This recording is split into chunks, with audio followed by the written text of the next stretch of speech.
Good evening, I'm Dagan McDowell. And I'm Sean Duffy. Welcome to The Bottom Line, and welcome back to you, Dagan McDowell. Aw, it's good to be with you again. We've got to get to this. 45, now facing 78 criminal counts. The latest 4 coming down yesterday as it relates to the 2020 election. But this isn't just about a former president who is running to lead this country again. It's about you and your rights. Instead of being able to look at the candidates, hear from them on the issues that you care most about, figure out who best represents you. The leftist DC swamp, they want you to believe the man leading in the polls, he's not worthy of being on the ballot, that he's actually a criminal. His Republican competitors are listening, watching, and weighing in.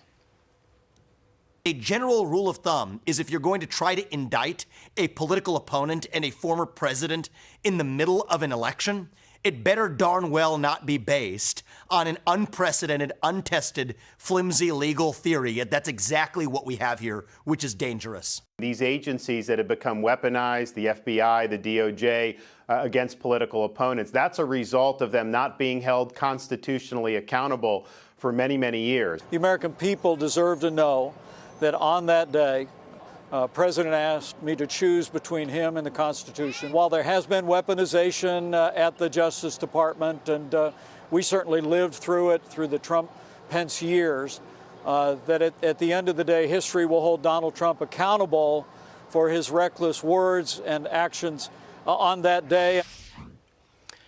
President Trump's got a crowded legal calendar from now until Election Day. He's booked for the summer, the fall, all the way through until November 5th, 2024. First, he's expected in Washington tomorrow for his arraignment on the latest charges. But his supporters, they're unshaken.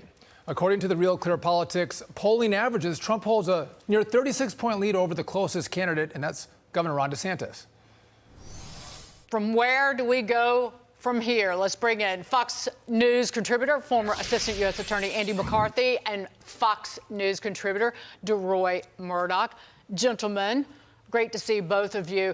Andy, when I was talking about it's about you, the voter, Americans, and it goes back to this latest indictment because it is about charging the president based on a riot when it's not based on a riot, and quite frankly, it's an attack on the First Amendment. And this has far-reaching implications, in addition to the fact that it's the one president current going after his main opponent in an upcoming election.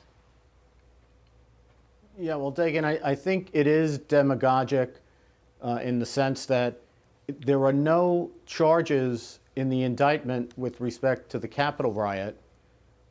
Then that is about what you would expect because the Justice Department's prosecuted about 1,100 people in connection with that event. They've never designated Trump as an unindicted co-conspirator. They've never suggested that he had a criminally culpable role in it. And in fact, they fought off defendants who tried to shift their blame for their own actions to Trump. So they don't have evidence to tie him to the violence of the day, yet they have put in the indictment a section that accuses him of exploiting the violence of the day, even though he's not responsible for it in their indictment. And that's obviously because they want to try to get that in at the trial.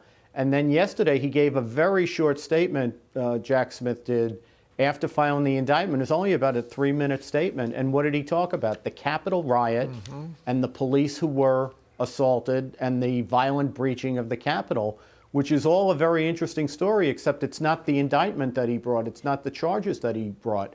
So it's clear to me that what they're trying to do is political messaging and to get that in front not only of a court, but that imaging in front of voters as the election gets closer.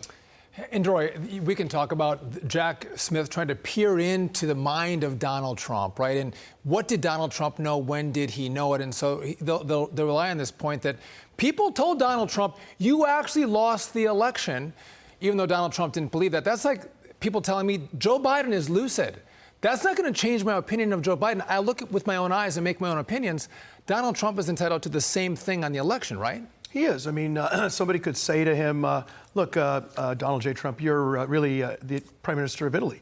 Okay, that doesn't mean he has to believe him, you know. Right. He also, the First Amendment, it doesn't give you the exclusive right to tell the truth. You can make stuff up. He could say, look, you know, the reason I lost the election is a bunch of creatures from Saturn came in and ate the ballots because they're pro-Biden. Ridiculous absurd. He has every right to say that he wants. As far as January 6th goes, he said to his supporters, go peacefully and patriotically to the Capitol and let your voices be heard. He also approved 10,000 National Guardsmen to be on the street to keep the peace. Those were rejected by Nancy Pelosi and rejected by the Democrat mayor of Washington, D.C. If he wanted to foment an insurrection, he wouldn't have told the National Guard, be out there to keep things peaceful, and would have told his supporters, go up there, break windows, and kick down the doors, attack the Capitol, and shut down the Electoral College approval process. He did none of the above, and this indictment doesn't indicate that he did anything wrong whatsoever other than express his First Amendment views on these matters. Jack Smith yesterday looked like listening to him and looking at him, it was like a combination of like Biden's Renfield and Nancy Pelosi.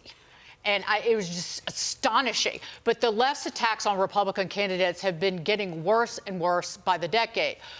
George Bush, John McCain, Mitt Romney, all enemies of the left-wing media, well, at least initially. Rolling Stone dedicated a front page to ponder if Bush was the worst president in history. NPR called John McCain weak. The reason? Republican.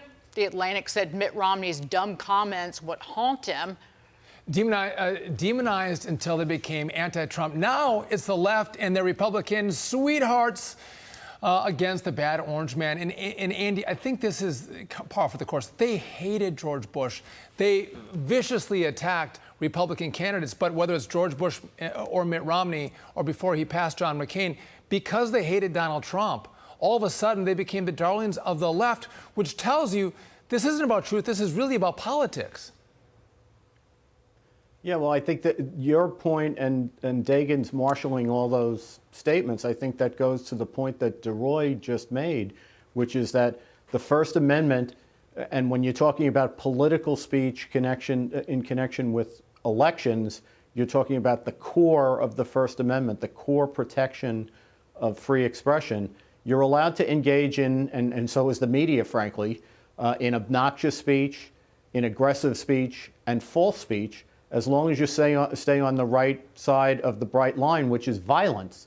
And the thing that I still think is remarkable about all this is that Trump is not charged with violence. I actually have prosecuted somebody for solicitation of a crime of violence. It's a very tough proof.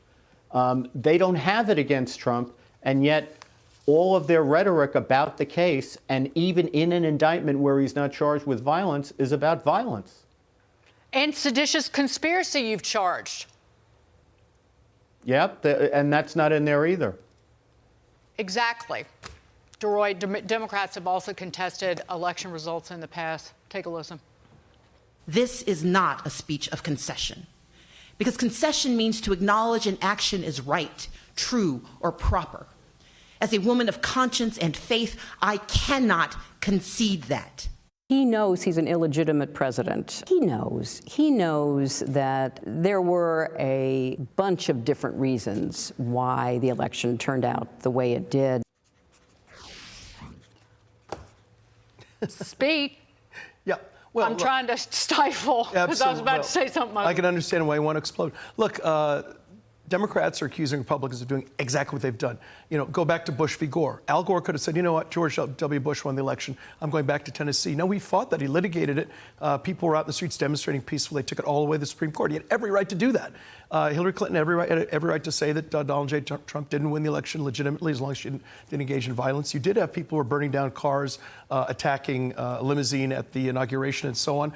Do we blame Hillary Clinton for that? Should she be indicted for people who broke windows and demolished property after Donald J. Trump won the election? She's at home hanging out, being a good grandma. Meanwhile, Donald J. Trump is facing legal action for things other people did, which he did not promote and he did not advance in any sense. And it goes to the point that's been made until we're blue in the face. There's a two-tier system, one for Donald Trump, one for everyone else. You got it. And to maybe Andy's point, if you wanted to claim there was an insurrection, maybe you should charge an insurrection. But there's no charge of an insurrection in this case at all. It's all this nickel and dime charges trying to take down a former U.S. president and the leading candidate in the primary. And Andy, before we go, just a final word to you.